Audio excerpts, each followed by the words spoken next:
Oops! Gusto mo bang malaman kung paano mag-set up ng limits sa mobile data usage? Kunin ang cellphone at sundan mo lang itong mga gagawin ko. Let's go! Itap natin ang settings. Yan. Hanapin natin ang SIM card and mobile data. Itap natin ito. Kapag dito na tayo sa loob ng settings, hanapin natin ang data usage. Itap natin itong data usage. Dito makikita ang mobile data limit. Tap natin ang mobile data limit.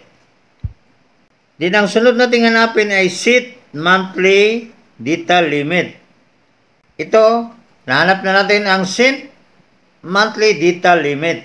Ito ang iset natin para ma-reach na natin ang limit ay mag-notify sa atin about usage mo sa bawat buwan. Tap natin itong set monthly data limit. Yan. Itap natin ang OK. Once na tap mo na yung OK, ay mag-notify ito sa bawat buwan kung ilan yung na-consume na data mula 1 hanggang 31. So, ganun lang kadali kung paano mag-set up ng limit sa mobile data usage.